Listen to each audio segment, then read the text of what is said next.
This is Paige with Craft World, and today we're going to be making our 3D pop-up blender card.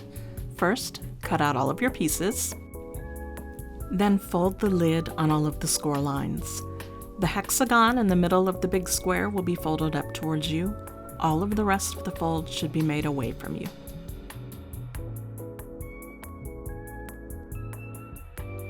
We're now going to glue the lid circle onto the back of the lid.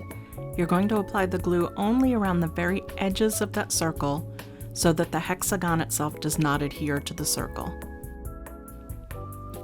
Fold up the hexagon so that it's perpendicular to the lid, and then adhere the two lid knobs to each side of that hexagon. One goes on one side, one goes on the other. As you're doing this, double check that that piece can still be folded up perpendicular to the lid. You want the placement so that it doesn't block the folding up of that piece.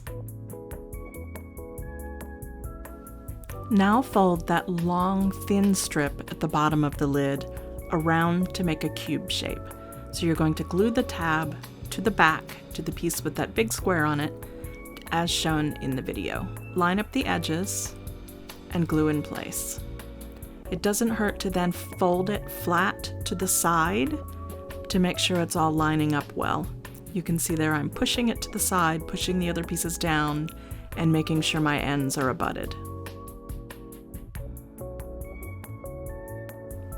And then the last step in putting the lid together is to fold the tabs down and insert them into that narrow strip at the bottom. It will make a box lid, as you see on the screen. This is what your recipient is going to do when they receive your card. Let's begin to assemble your base. Take the base piece and fold on all the score lines, making the folds away from you.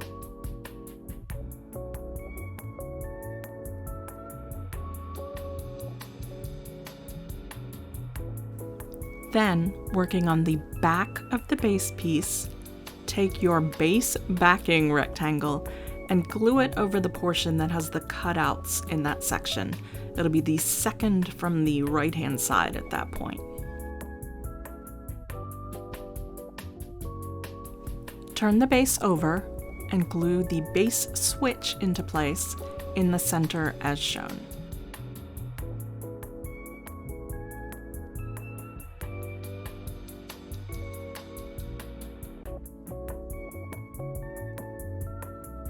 Then glue the two half-moon pieces that were cut from your base piece itself next to both sides of the switch. If you've accidentally tossed these pieces, just cut two more, no big deal. Now set your base aside and let's work on the acetate panes.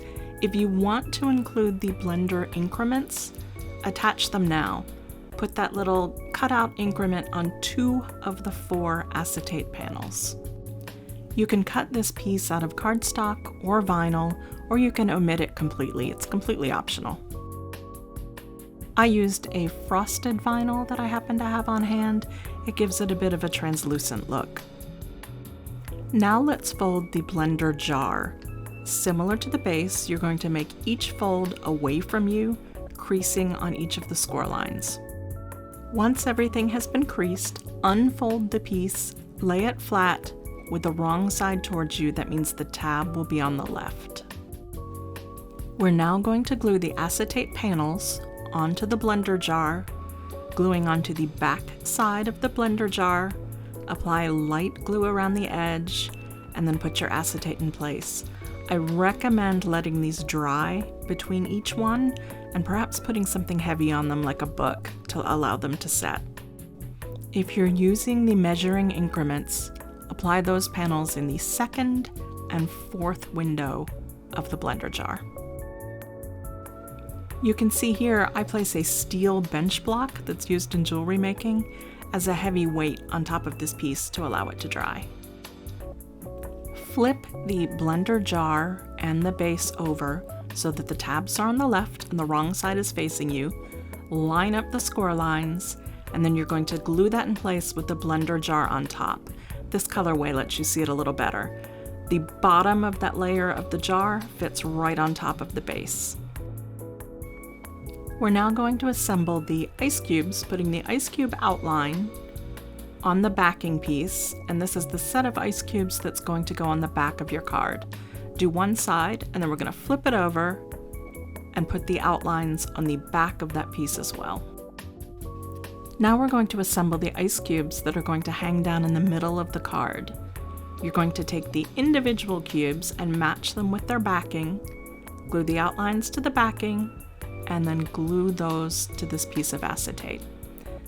I glue the one in the middle in the back just to give it some depth.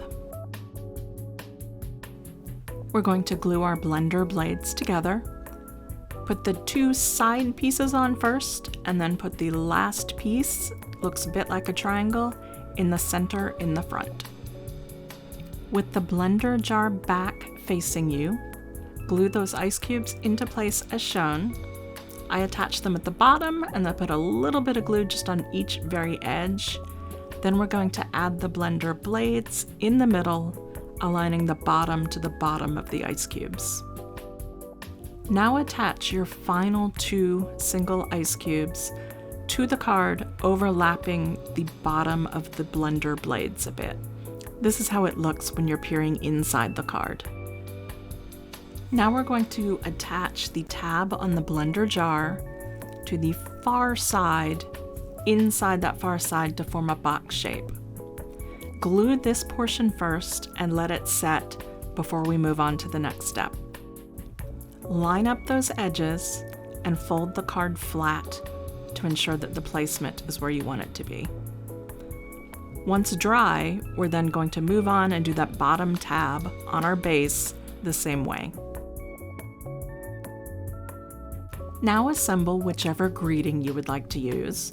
Your greeting has an offset that it can go on, and then that goes on a piece of acetate. You can use cardstock or vinyl for the greetings. I find vinyl a bit easier to work with. Now assemble all of the fruit. There are two sizes of strawberries, so keep those a bit straight as you're assembling. You can see here, I like to put a little bit of glue on the back of my hand and just tap the piece so that I don't have excess glue blurbing out everywhere. Once your fruit is assembled, go ahead and glue those pieces to the fruit backing piece. That larger strawberry that I mentioned goes on the left and the center before the other two smaller strawberries that you can see were placed later. Once assembled, take that piece and glue it to that fruit acetate piece that you can only see a little bit of here, glinting in the background. Now we're going to fit the ribs inside the top of our card. So fold the tabs back on each side, and then we're going to place it inside the card just for fit, to kind of see where we want it before we start gluing. Once we figured that out, we're going to put glue on one side only and tack it in place. So I have the glue on there, and the two top edges are aligned. We're going to put that in place and let that dry before moving on to the right side. Now apply glue to the tab that's on the right side, tack it in place, align it to the top again like the other one, parallel across as best you can, and now we're going to fold the card flat to ensure that when you send it, the rib is in the right place to allow it to fold. So fold that over, hold it in place a bit, make sure it doesn't glue to itself as you do this, but use that folding down to aid you in the placement of the right side of that rib, and then allow that to dry before we move on to the next step. Okay, we're going to move on to ribs 2 and 3. So second one pretty much goes across the middle of the card. Again, we're going to let that dry, and then we're going to come back and tack the other side in place.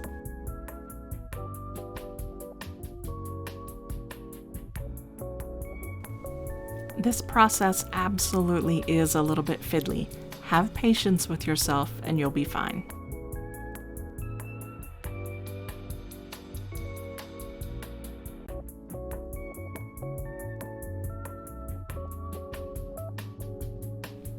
And now we're gluing in that final rib. I left the footage in of all 3 of these just so in case you weren't really understanding what we were doing with all of these steps in the folding, hopefully by giving 3 examples it becomes a little bit clearer.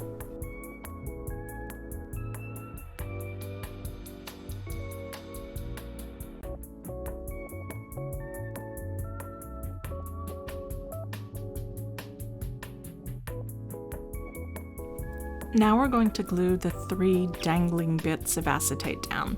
Start with the ice cubes, and we're going to glue that to the back rib, the one closest to the back of the card, just gluing the very top of that acetate, lining the top of the skinny acetate strip up with the top of the rib, and you can use the hole that's in the rib to center it left to right. Let that dry a little bit, and then move on to the second rib where we're going to put our fruit piece hanging down. Similarly, apply glue at the top, glue it to the center of the rib, and let it dry a little bit before we move on to the last one.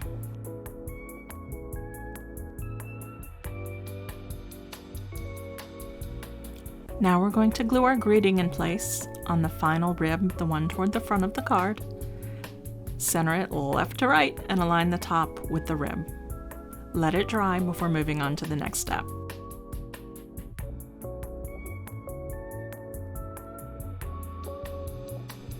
We're almost done. Let's glue the handles together. Apply the glue only a little bit on that back of that piece of the handles, and then put one right on top of the other and then align all the edges. Fold the card flat, and then we're going to glue the handle to the right side, putting the top layer of the handle on the top of the card, bottom of the handle attaching on the bottom of the card. In essence, you want those 2 pieces of the handle to pinch the edge of the card. Hold it tightly for a while to allow it to set, and then allow it to dry completely before you unfold the card. So you're finished. To send your card, fold it flat. That's an old version with a handle on the left side, pay no attention. And then you're going to take your lid, pull the top up, fold it flat, and then take those bottom skinny pieces, fold them to the side just like you do for the card. It'll fold that piece flat, you can slide it in the envelope, and you are good to go. I hope you had fun putting together this blender card. If you have any questions, let me know.